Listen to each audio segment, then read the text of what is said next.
Avanço nas investigações. Polícia diz que suspeitos da morte do torcedor do Avaí são ligados à Fúria Marcilista, torcida organizada do Marcílio Dias de Itajaí. O corpo do jovem de 27 anos foi enterrado hoje pela manhã na Grande Florianópolis. Protesto em todo o país. Hospitais filantrópicos paralisam atividades por 24 horas para pedir mais recursos do governo. Gentileza que gera gentileza. Conheça a cidade catarinense que é destaque nacional em educação no trânsito. No futebol, os bons resultados de Figueirense e Chapecoense que venceram na rodada e se distanciaram ainda mais da zona do rebaixamento. Tinha de efeito, Cacildato!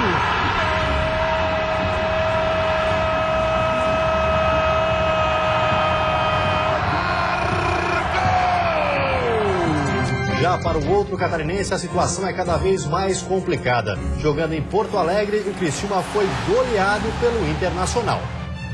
O Banho de Cidade desta quinta-feira já está no ar.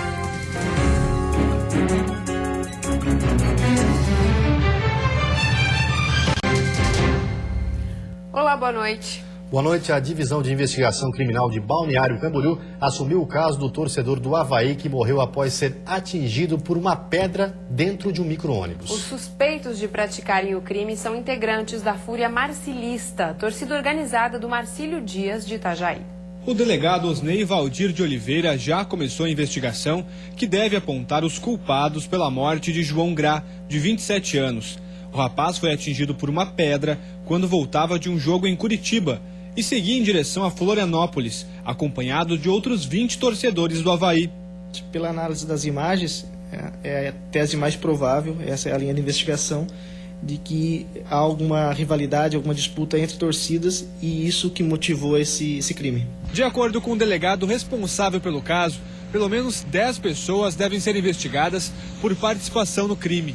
Ainda, segundo ele, não é possível afirmar qual era a real intenção do grupo no momento do ataque.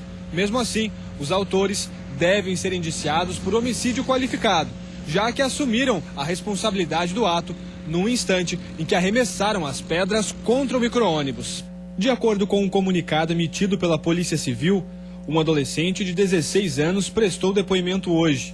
Outros possíveis envolvidos também já foram identificados e vão ser convidados a comparecer à delegacia.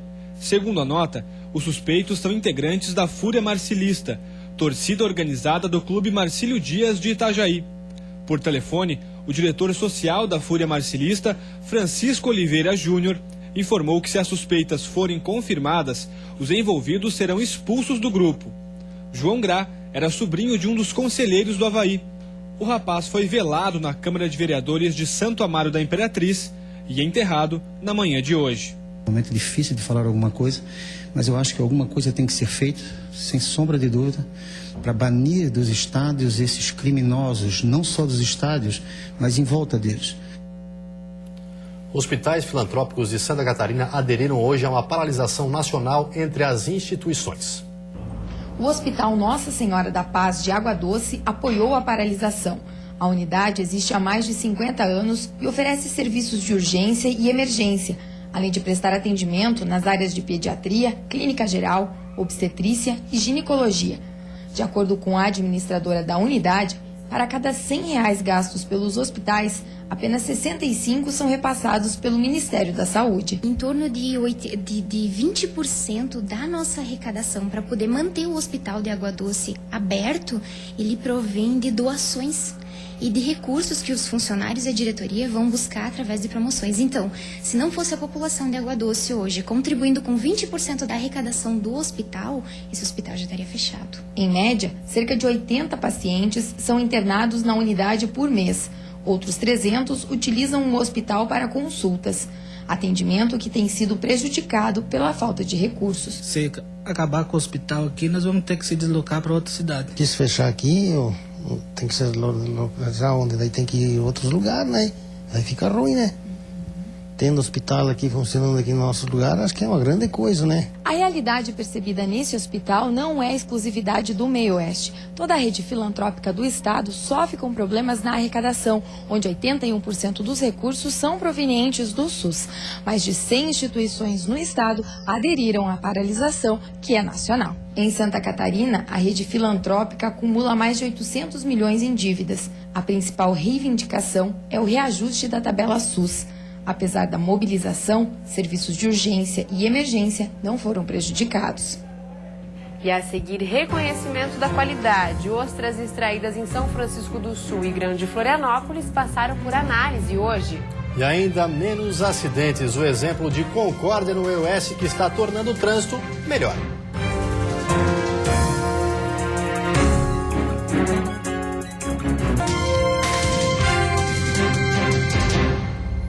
Nesse Dia Nacional do Trânsito, um exemplo positivo que vem do meio oeste do estado. A conscientização nas escolas e a gentileza nas ruas está tornando a cidade melhor e diminuindo o número de atropelamentos.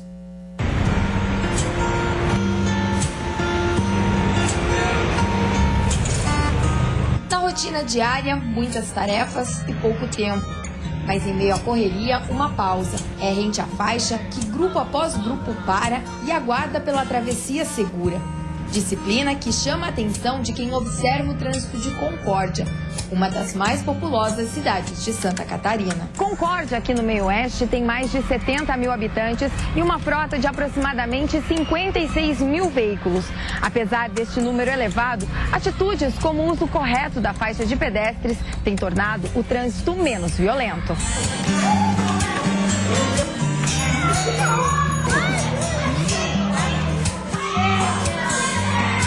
Tudo começa na escola. Com uma mini cidade montada no pátio, estudantes podem observar as placas de sinalização, aprender o funcionamento do semáforo e, principalmente, as primeiras lições de como ser um pedestre e motorista consciente. Quando a gente vai atravessar a rua, a gente tem que olhar para um lado e para o outro, ver se não tem vindo carro e ouvir e ver se está vindo um carro. E se a gente for pedestre e paciente, não vai ter acidente. Em paralelo, outras ações fazem parte do trabalho, que é conjunto e não pode parar. E nós temos percebido que esse trabalho tem dado um resultado muito bom. Apesar, claro, que ainda estamos muito longe daquilo que nós podemos dizer assim que seria uma tranquilidade. Mas quanto mais nós trabalharmos envolvendo as entidades participativas, que são as polícias, que são as entidades sociais, que nos auxiliam, nós temos percebido que esse trabalho dá um resultado maravilhoso.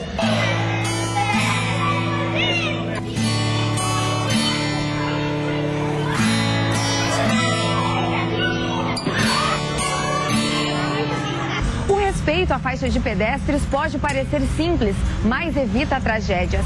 Do ano passado para cá, a redução no número de atropelamentos em Concórdia foi de 10%. Fiscalizando e orientando está a Polícia Militar. E graças às doses de conscientização, o trabalho tem sido muito mais tranquilo. Sob o olhar atento dos policiais, os pedestres fazem a sua parte. Se nós fizermos uma análise, escola, empresa, polícia militar, entidades públicas, fazendo esse trabalho de prevenção na área de trânsito, nós realmente temos colhido bons resultados no nosso município e nós somos destaque em Santa Catarina em função de todos esses aspectos. Uma comunidade que quer ver as coisas corretas, as instituições voltadas à segurança no trânsito, focada à prevenção e, com certeza, a diminuição de mortes no trânsito aqui em Concórdia tem sido flagrante nos últimos tempos. Muitas mudanças no trânsito ainda precisam acontecer, mas a cada travessia correta, uma certeza. Por aqui, o primeiro passo já foi dado. É gentileza gerando gentileza. É a criança sabendo que amanhã será motorista e precisa de um trânsito mais seguro. Mas, acima de tudo, toda uma população disposta a, pelo exemplo, transformar a sua realidade. Me sinto muito orgulhosa em fazer parte desta cidade que vem desenvolvendo esse projeto de trânsito há muito tempo e que hoje a gente consegue perceber que em relação a outras cidades, outros locais, o povo está bem mais consciente e muito respeitoso em relação ao trânsito.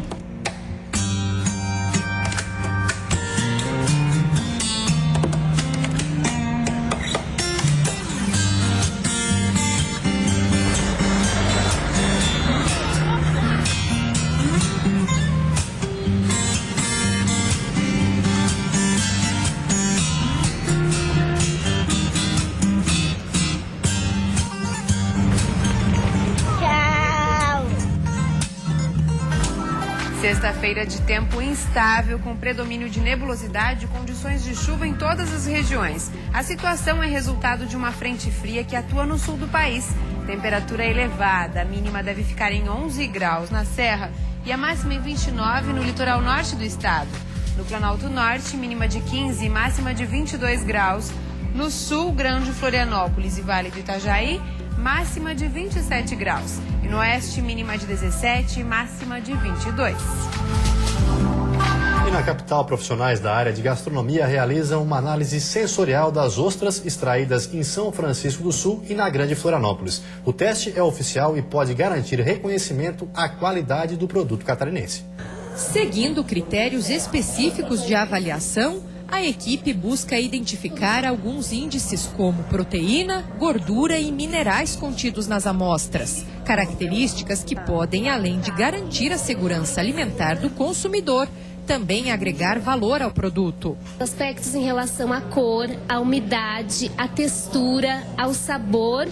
E, enfim, eles fazem esse olhar bem gastronômico. Santa Catarina é responsável por 95% da produção nacional de ostras. Os moluscos extraídos aqui já são reconhecidos em todo o Brasil. Mas após o término dos estudos, a intenção é implantar um selo de qualidade e de origem, garantindo o merecido destaque ao mercado catarinense. A EPAGRE, que coordena o projeto, monitora junto com outras entidades 17 pontos de produção de ostras. O estado é o único que faz este acompanhamento. O objetivo é valorizar a produção local e evitar o uso indevido do seu status. A ostra de Florianópolis atingiu um status de grife, né? Ela tem uma qualidade reconhecida nacionalmente e é comercializada nos melhores restaurantes de todo o Brasil. E a gente tem que proteger os nossos produtores, os nossos consumidores e o nome de Florianópolis e de Santa Catarina. Até julho do ano que vem, 140 amostras de ostras in natura devem passar pela avaliação dos degustadores. Os resultados deste ano de pesquisas serão divulgados em eventos gastronômicos voltados aos principais restaurantes e estados compradores da ostra catarinense. E depois do intervalo tem futebol. O Criciúma perdeu mais uma vez agora para o Internacional e prossegue na vice-liderança da competição. E o Figueirense derrota o Corinthians pela segunda vez nesse campeonato e se distancia do grupo do rebaixamento.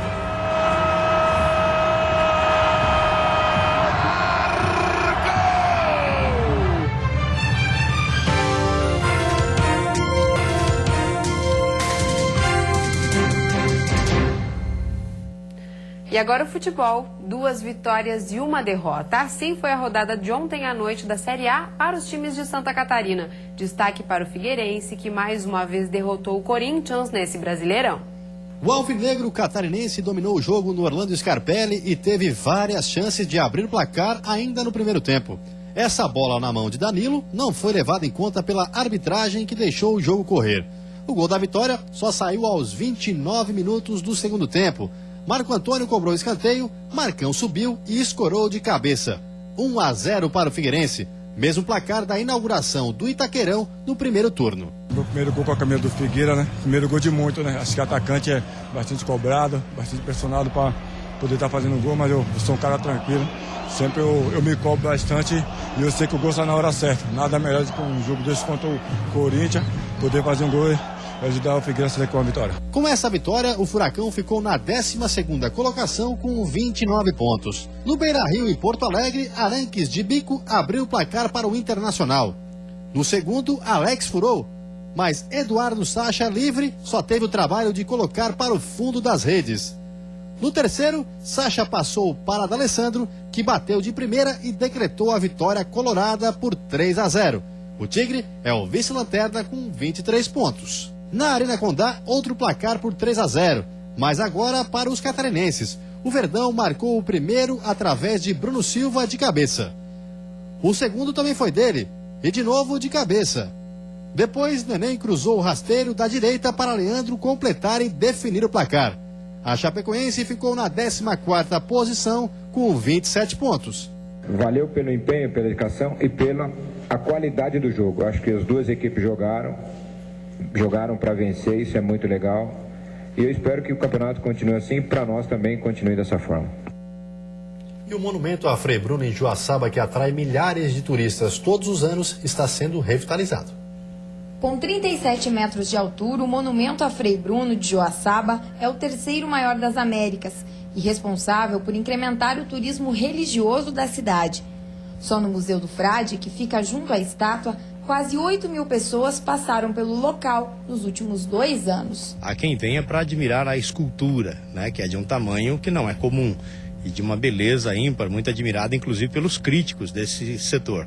Outra coisa é a religiosidade, a vista panorâmica das duas cidades, o Rio do Peixe dividindo as cidades. Então são vários os motivos, né? E o próprio lazer também. O monumento, que foi inaugurado em 2008, sofreu com a ação do tempo e por isso está sendo revitalizado.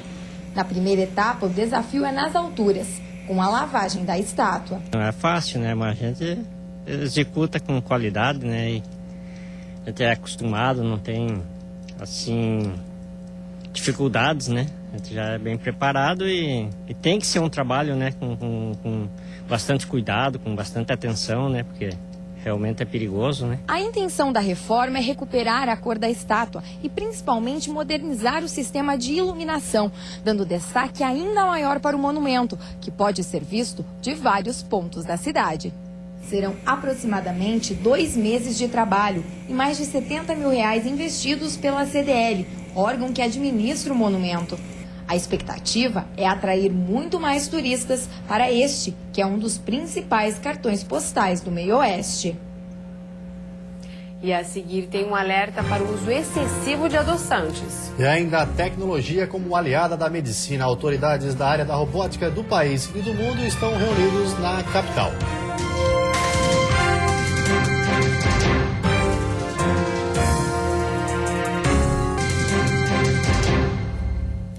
Usados para substituir o açúcar, os adoçantes estão no centro de mais uma polêmica. Um estudo publicado numa conceituada revista científica sugere que eles podem aumentar a intolerância à glicose e o risco de diabetes.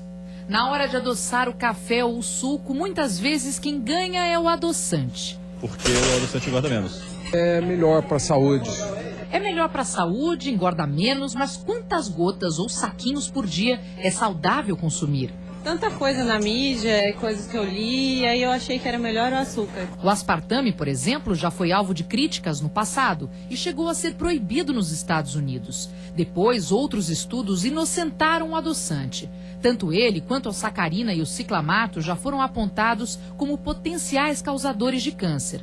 Agora, a divulgação de cientistas israelenses na revista britânica Nature gera uma nova polêmica. Os adoçantes alterariam o equilíbrio de bactérias intestinais, podendo elevar a intolerância à glicose e o risco de diabetes. O adoçante pode alterar a conformidade da flora intestinal? Pode. Isso pode trazer problema, inclusive pode levar a uma resistência à insulina, aumento da glicemia, uma diabetes no segundo momento? Pode também, né? Então, mas é tudo ponderação. O que a gente usa hoje, se você utilizar o adoçante de uma forma criteriosa, de uma forma dentro de um plano alimentar, não vejo problema algum. O adoçante é indicado para diabéticos e obesos que precisam controlar o peso. Mas a promessa de ajudar no emagrecimento leva muitas pessoas a consumi-lo todos os dias sem orientação adequada. E o pior é que tem gente que usa o adoçante como se fosse açúcar. E é no exagero que mora o perigo. Que a gente tem que tomar cuidado com a quantidade de adoçante que a gente consome nos produtos já industrializados também. E lembrar que o mais importante do que usar o adoçante ao invés do açúcar é consumir quantidades pequenas dos alimentos, né? Silvia, que é diabética há 9 anos, encontrou o equilíbrio. Com moderação. Não é exagerado, como o açúcar não deve ser, como nada deve ser. O importante é você usar na quantidade que te satisfaz. Você não precisa ir além disso. E se você puder pôr uma gotinha a menos, também não faz bem, né? Tecnologia a serviço da medicina. Em Florianópolis, as novidades em produtos e serviços para o setor estão sendo apresentadas a cirurgiões de todo o Brasil. Este é o simulador de um equipamento para videolaparoscopia. Com ele, o cirurgião controla os movimentos do robô e tem uma visão em 3 dimensões do interior do corpo humano. A diferença para o método atual é um software que garante precisão ao médico e diversos benefícios aos pacientes. A recuperação do paciente é menos dolorosa e mais rápida, com menos riscos de complicações depois da cirurgia. Além das cirurgias robóticas que podem auxiliar em diversos procedimentos, outro destaque do Encontro Nacional de Cirurgiões vem de Joinville. Foi feita no norte do estado há poucos meses a primeira cirurgia de hérnia com cola realizada em Santa Catarina. No Brasil, a metodologia também é recente. O cirurgião do aparelho digestivo que participou do ato explica que o material deve substituir os grampeadores descartáveis usados até então. O baixo custo da cola, segundo ele, também pode facilitar a liberação da cirurgia pelo SUS, o Sistema Único de Saúde. O custo de um grampeador é em torno de R$ 1.500 a R$ 2.000. E a cola, um frasquinho de cola de cianoacrilato, custa em torno de R$ 150. Ampliar a margem de acerto e garantir segurança aos procedimentos cirúrgicos. As opções de produtos e serviços tecnológicos são as mais variadas nos 40 estandes que expõem as novidades para este ramo da medicina. A exposição, assim como os cursos e palestras do 12º Congresso Brasileiro de Videocirurgia, devem acontecer até sábado na capital. E antes de encerrarmos, uma olhadinha no trânsito da capital. Aí você acompanha imagens ao vivo das pontes Colombo Salles e Pedro Ivo Campos. Movimento intenso nos dois sentidos, mas principalmente para quem deixa a ilha de Santa Catarina. E agora em Florianópolis, 22 graus. E vem aí o Jornal da Band. Uma ótima noite para você e até amanhã. Boa noite, até amanhã.